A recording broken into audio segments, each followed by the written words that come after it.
आज है 23 सितंबर 2025 दिन मंगलवार। चलिए देखते हैं मध्य प्रदेश की 25 फटाफट बड़ी खबरों को। सबसे पहले न्यूज को कहां से देख रहे हैं हमको कमेंट में बताना बिल्कुल ना भूलें। साथ ही साथ हमारे यूट्यूब चैनल को सब्सक्राइब करें एंड बेल आइकन को ऑल प्रेस करना बिल्कुल ना भूलें। मध्य प्रदेश में नई जीएसटी दरें लागू, व्यापारी और किसानों को फायदा।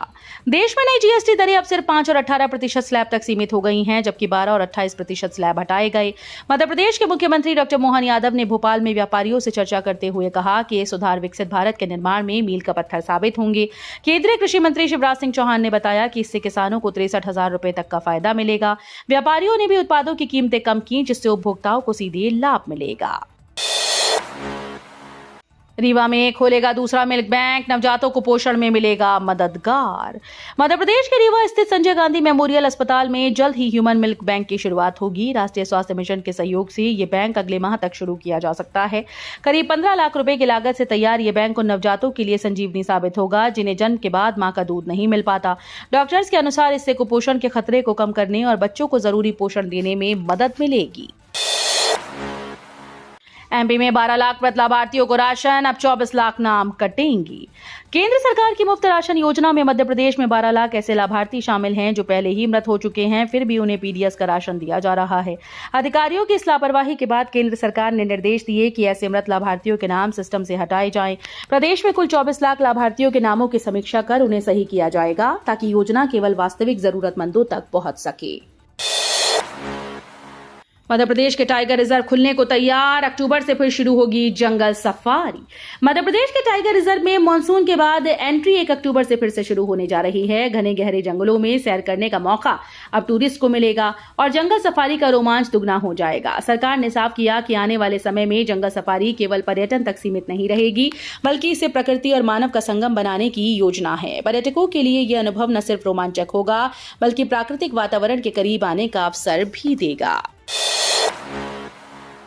राज्यपाल मंगूभाई पटेल टीकमगढ़ और निवाड़ी का दौरा करेंगे, ग्राम पंचायतों में करेंगे संवाद।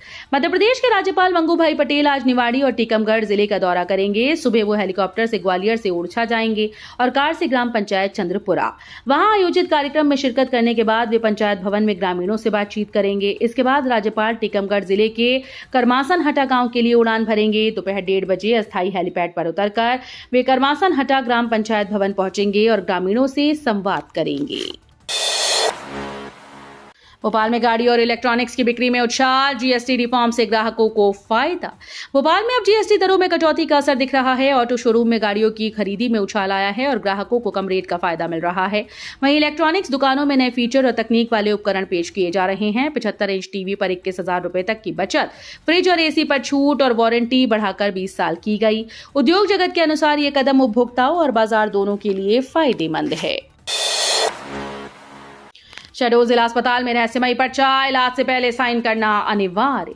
शहडोल जिला अस्पताल में इलाज कराने आए मरीजों को रहस्यमयी पर्चा साइन करने के लिए दिया जा रहा है। इस पर्चे में लिखा है कि इलाज के लिए कोई पैसा नहीं लिया जा रहा।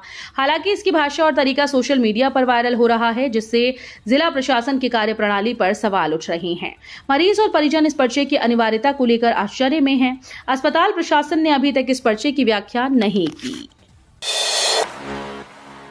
एमपी के श्योपुर में 1-2 रुपए के सिक्कों का चलन बंद, आम जन परेशान।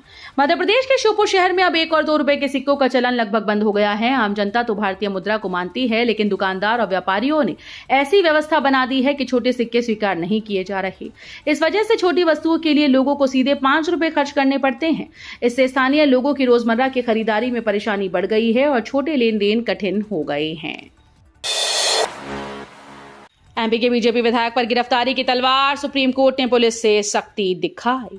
मध्य प्रदेश के एक बीजेपी विधायक पर हत्या के मामले में गिरफ्तारी की तलवार लटक गई। छतरपुर जिले के राजनगर में कांग्रेस के पूर्व विधायक कुंवर विक्रम सिंह के ड्राइवर सलमान की हत्या से जुड़ी एफआईआर दर्ज है। बावजूद इसके विधायक को अब तक गिरफ्तार नहीं किया गया। सुप्रीम कोर्ट ने इस पर पुलिस से सख्त सवाल किए और कार्रवाई में देरी पर नाराजगी जताई।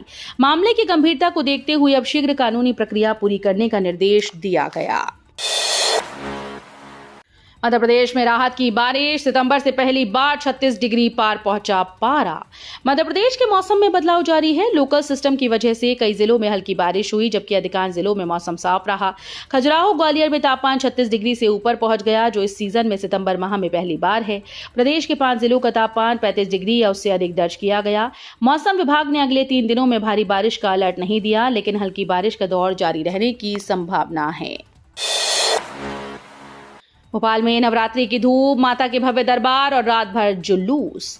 भोपाल में नवरात्रि के अवसर पर शहर भर में भव्य आयोजन किए जा रहे हैं। जगह जगह माता के दरबार सजे हैं, जिसमें अलग अलग कलाकृतियां देखने को मिल रही हैं। रविवार रात शहर के विभिन्न इलाकों से भव्य जुलूस निकाले गए, जिसमें श्रद्धालु ढोल, नगाड़े, डीजे, धार्मिक गीतों पर थिरकते नजर आए। जय माता दी के जयकारों से माहौल गूंज उठा। राजधानी के विट्ठल मार्केट में 1 करोड़ 25 लाख रुपए खर्च करके माता का भव्य पंडाल तैयार किया गया। जीतू पटवारी ने केंद्र से जीएसटी रिफंड की मांग की, आयकर रिफंड जैसा लागू करने की अपील। मध्य प्रदेश कांग्रेस अध्यक्ष जीतू पटवारी ने केंद्र सरकार से जीएसटी रिफंड की मांग की। उनका कहना है कि जिन उपभोक्ताओं ने 28% की दर से जीएसटी का भुगतान किया है, उन्हें अतिरिक्त राशि लौटाई जाए। पटवारी ने सुझाव दिया कि सरकार आयकर रिफंड की तरह जीएसटी रिफंड की नीति लागू करे। उन्होंने ये भी कहा कि जीएसटी ने गरीबों पर आर्थिक बोझ बढ़ाया और सरकार को इसके लिए माफी मांगनी चाहिए। पटवारी की ये मांग व्यापारियों और आम लोगों के लिए राहत की उम्मीदें लेकर आई है। विंध्याचल और महर में नवरात्रि के मौके पर अतिरिक्त ट्रेन का ठहराव, श्रद्धालुओं को मिलेगी सुविधा। शारदीय नवरात्रि के अवसर पर श्रद्धालुओं की सुविधा के लिए रेलवे ने विंध्याचल और महर स्टेशन पर अतिरिक्त ट्रेन का ठहराव शुरू कर दिया। प्रयागराज जंक्शन और छिपकी से गुजरने वाली 26 जोड़ी ट्रेन को 22 सितंबर से 6 अक्टूबर तक इन दोनों स्टेशन पर अस्थायी रूप से रोका जाएगा। महर में प्रत्येक ट्रेन 5 मिनट और विंध्याचल में 2 मिनट के लिए रुकेगी। उत्तर मध्य रेलवे के CPRO शशिकांत त्रिपाठी ने बताया कि इससे श्रद्धालुओं को यात्रा में आसानी होगी। छिंदवाड़ा में बच्चों में सर्दी जुकाम के बाद किडनी फेल, 3 की मौत। छिंदवाड़ा के पड़सिया विकासखंड में एक अजीब स्वास्थ्य समस्या ने लोगों को हैरान कर दिया है। हल्का बुखार और सर्दी जुकाम होने के बाद बच्चों में अचानक से किडनी इन्फेक्शन देखा जा रहा है। अब तक करीब 9 बच्चे इस बीमारी से प्रभावित हुए, जिसमें 15 दिन के भीतर 3 बच्चों की नागपुर में इलाज के दौरान मौत हो गई। मृतकों में 5 साल 8 महीने का बच्चा, 4 साल का बच्चा और 18 महीने की बच्ची शामिल है। ICMR ने इस रहस्यमयी बीमारी की जांच शुरू कर दी। विश्व धरोहर सूची में शामिल होने के करीब जबलपुर का भेड़ा घाट और लम्हेटा घाट। जबलपुर की पहचान बन चुके भेड़ा घाट और लम्हेटा घाट की चट्टानें अब विश्व धरोहर सूची में शामिल होने की दहलीज पर है। यूनेस्को की सूची में जगह मिलने के बाद नर्मदा तट की ये प्राचीन धरा वैश्विक पहचान हासिल करेगी। भूगर्भ वैज्ञानिक मानते हैं कि करीब 2000 करोड़ वर्ष पुरानी ये चट्टानें धरती की संरचनाओं के निर्माण की गवाह बन रही हैं। ये उपलब्धि न सिर्फ जबलपुर बल्कि पूरे देश के लिए गौरव का क्षण होगी। पीएमश्री एयर एम्बुलेंस सेवा पर सवाल, 2.5 करोड़ खर्च, लाभ सिर्फ गिने चुने मरीजों को। मुख्यमंत्री मोहन यादव की महत्वाकांक्षी योजना पीएमश्री एयर एम्बुलेंस सेवा अब सवालों के घेरे में है। सरकार हर माह करीब 2.5 करोड़ रुपए खर्च कर रही है, लेकिन शुरुआत से अब तक केवल 85 मरीजों ने ही इस सुविधा का लाभ उठाया। खास बात यह है कि एम्बुलेंस का उपयोग होना हो, कंपनी को तय किराया मिलना ही है। जनप्रतिनिधि और स्वास्थ्य विभाग के अधिकारी भी इसकी ओर खास रुचि नहीं दिखा रहे। कृषि विभाग में उपयंत्री भर्ती अटकी, चयनित अभ्यर्थी 1 साल से इंतजार में। कृषि विभाग में उपयंत्री के रिक्त पदों पर चयनित अभ्यर्थी अब तक नियुक्ति का इंतजार कर रहे हैं। 21 सितंबर 2024 को परीक्षा आयोजित हुई थी और परिणाम 2 दिसंबर 2024 को घोषित किए गए। इसके बाद 27 फरवरी 2025 को भोपाल में दस्तावेज सत्यापन भी पूरा हुआ, लेकिन अब तक नियुक्ति पत्र नहीं मिला। चयनित अभ्यर्थी अपनी नियुक्ति के लिए भोपाल तक गुहार लगा रहे हैं। इस विलंब से न केवल उम्मीदवारी प्रभावित हुई, बल्कि विभाग की कार्यप्रणाली पर भी सवाल उठ रहे हैं। अयोध्या में प्रभु श्री राम मुस्कुरा रहे, अब मथुरा में श्री कृष्ण की बारी। वृंदावन में सीएम मोहन यादव। वृंदावन के केशव धाम में चल रही श्रीमद् भागवत कथा में मध्य प्रदेश के मुख्यमंत्री मोहन यादव शामिल हुए। उन्होंने व्यासपीठ का पूजन करने के बाद कहा कि अयोध्या में प्रभु श्री राम मुस्कुरा रहे हैं, अब मथुरा में श्री कृष्ण की बारी है। कथा का आयोजन कैबिनेट मंत्री राकेश शुक्ला द्वारा ऑपरेशन सिंदूर की सफलता और पहलगाम हमले में शहीद हुए लोगों की आत्मशांति के लिए किया गया। मुख्यमंत्री ने धार्मिक कार्यक्रम में भाग लेकर श्रद्धालुओं को आस्था का संदेश दिया। भोपाल में गरबा पंडाल में बिना आईडी एंट्री बैन, सीसीटीवी से होगी निगरानी। भोपाल जिला प्रशासन ने गरबा उत्सवों को लेकर सुरक्षा अलर्ट जारी किया। अब सभी पंडालों में बिना आईडी प्रूफ के किसी को प्रवेश नहीं मिलेगा। इसके साथ ही सभी पंडालों में सीसीटीवी कैमरे लगाए जाएंगे ताकि भीड़ और सुरक्षा को ध्यान में रखते हुए निगरानी हो सके। राजधानी में होने वाले बड़े गरबा आयोजनों में लाखों लोग शामिल होते हैं।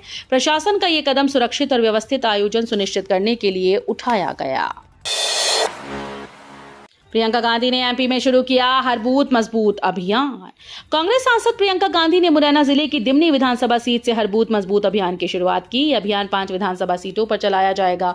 पार्टी लगातार हार का सामना कर रही है, वहीं राहुल गांधी वोट चोरी के खिलाफ अभियान चला रहे हैं। प्रियंका गांधी का ये कदम स्थानीय संगठन और कार्यकर्ताओं को सक्रिय करने, बूथ मजबूत बनाने और आगामी चुनाव की तैयारियों में मदद करने के लिए उठाया गया। इसे कांग्रेस की चुनावी रणनीति का महत्वपूर्ण हिस्सा माना जा रहा है। एम्स भोपाल, बच्चों का कैंसर समय पर पहचान और इलाज से 90% तक ठीक। एम्स भोपाल के कैंसर विशेषज्ञों ने कहा कि बच्चों में होने वाला कैंसर समय पर पहचान और सही इलाज से 80-90% तक ठीक किया जा सकता है। बाल कैंसर जागरूकता माह के कार्यक्रम में डॉक्टर पक्कीरेश रेड्डी और डॉक्टर अनुराग मोहंती ने ये दावा किया। उन्होंने कहा कि अभिभावकों को प्रारंभिक लक्षण पहचानने में सतर्क रहना चाहिए। बाल रोग विभागाध्यक्ष डॉक्टर शिखा मलिक ने बताया कि सफल इलाज में डॉक्टर के साथ समाजसेवी, मनोवैज्ञानिक, व्यावसायिक चिकित्सक और डाइटिशियन की भी अहम भूमिका होती है। सिंधिया के मैदान में केपी यादव की पावर पिक्चर, लंच डिप्लोमेसी से राजनीति में हलचल। गुना लोकसभा सीट से टिकट कटने के बाद बीजेपी में हाशिए पर चल रहे पूर्व सांसद केपी यादव ने अशोकनगर में पिता रघुवीर सिंह यादव की प्रतिमा के अनावरण के अवसर पर सीएम डॉक्टर मोहन यादव के साथ लंच किया। इस तस्वीर को सियासी हलके में पावर पिक्चर के रूप में पेश किया जा रहा है। यह आयोजन राजनीति में शक्ति प्रदर्शन के रूप में देखा जा रहा है और केपी यादव की वापसी की अटकलों को हवा दे रहा है। एमपी की गोल्ड माइंस में इतना सोना कि 50 साल तक चल सकती है खुदाई। एमपी का कटनी जिला अब और समृद्ध बन जाएगा। यहां की इमलिया गोल्ड माइंस में सोने का बड़ा भंडार मिला। खदान से जल्द ही स्वर्ण खनन शुरू हो जाएगा। सोमवार को कलेक्टर आशीष तिवारी और prospect resource minerals private limited company की डायरेक्टर अविनाश लांडगे के मध्य गोल्ड ब्लॉक की माइनिंग लीज का एमओयू हुआ। मुंबई की इस कंपनी को 50 साल के लिए खनिज पट्टा दिया गया है। इसी के साथ कटनी जिला वैश्विक स्वर्ण खनन मानचित्र पर प्रतिष्ठित हो गया। एमपी में रजिस्ट्री कराना पूरी तरह से पेपरलेस और फेसलेस, भारत सरकार ने दिया e governance award. Digital transformation और गुड गवर्नेंस के क्षेत्र में मध्य प्रदेश नई पहचान बना रहा है। पेपरलेस और फेसलेस पंजीयन की दिशा में अग्रणी बन चुका है। प्रदेश में रजिस्ट्री कराना पूरी तरह से पेपरलेस और फेसलेस हो चुका है। इसके लिए संपदा 2.0 को भारत सरकार ने ई गवर्नेंस अवार्ड दिया।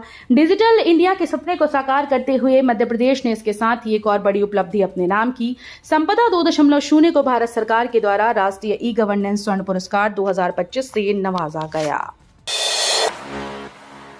26 अक्टूबर से भोपाल से इन शहरों के लिए डायरेक्ट फ्लाइट शुरू। राजा भोज इंटरनेशनल एयरपोर्ट से हवाई यात्रियों के लिए एक बार अच्छी खबर है। इंडिगो एयरलाइंस ने भोपाल एयरपोर्ट से गोवा, अहमदाबाद, रायपुर जैसे शहरों के लिए डायरेक्ट फ्लाइट सुविधा दोबारा शुरू कर दी। पिछले 12 महीने से लगातार उठ रही डिमांड और हाल ही में किए गए यात्री सर्वे के बाद बेहतर पैसेंजर रिस्पांस के बाद इंडिगो एयरलाइंस ने 26 अक्टूबर से इन तीनों शहरों के लिए डायरेक्ट फ्लाइट सुविधा दोबारा शुरू करने का ऐलान कर दिया है। वीडियो अच्छी लगी तो वीडियो करिए लाइक एंड चैनल को सब्सक्राइब कर बेल आइकन को और प्रेस कर लीजिएगा।